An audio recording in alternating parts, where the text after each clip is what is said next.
गोर गरिबांना विसरली, थोरा ताठ्याने फुगली, दास दासीवर रागवली.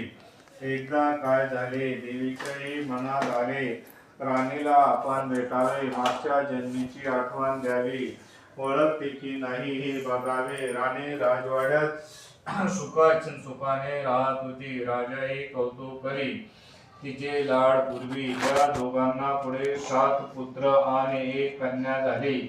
कन्येचे नाव होते श्यामबाला. एके दिवशी काय झाले, देवीने म्हातारीचे रूप घेतले, फाटके वस्त्र नेसले, माती मळवट फासला, हाती काठी घेतली, काठी टेकीत राणीला भेटायला आले. तिने आरोळे दिले, अरे आहे का घरात कुणी, कुणी घास देईल का. दासी घराबाहेर आली, म्हातारी घरात दिसली. तिने विचारले, कोण ग तू, आलीस कुठून, काय काम काढले आहे, तुझे नाव काय, तुझे नाव काय, गाव कोणते, तुला हवंय काय. मधून मधून खोकत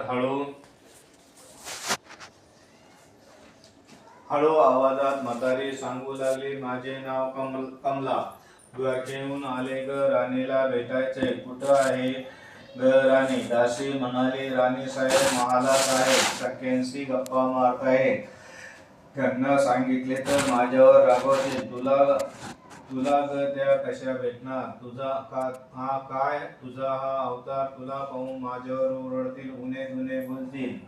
त्यांच्या सख्याही तुला असतील. तू जरा आडोशाला बैस, मैत्रिणी गेल्या म्हणजे मी त्यांना सांगते त्यांना. म्हातारी रागवली, मनोमन संतापली. तुझी राणी पैशाला वाळली, माणुसकी विसरली, दरिद्री मिली. आज झाली राणी पण देवीला विसरली. माझ्यामुळेच ना, मीच तिला रोग सांगितले देवीचे, तिने ते केले. आता राणी पदावर बसली, देवीला आठवणही राहिली नाही. गर्व झालाय संपत्तीचा, पैशाची धुंदी आली, गोर गरिबांची पर्वा नाही. थोरा मोठ्यांच्या मुली त्या झाल्या मैत्रिणी. म्हातारी गरीब आणि भिकारी, तिला कोण विचारतय, पण याचे फळ तिला भोगावेच लागेल. तेव्हा तिचे डोळे उघडते, जाते मी दासी घाबरली, तिने म्हातारीला पाणी दिले, हात जोडून म्हणाले, ते व्रत मला सांगाल ते मी नेमाने करीन. अगरबत्ती दे, तिकडून अगरबत्ती घ्या, अगरबत्ती वाटली संपली.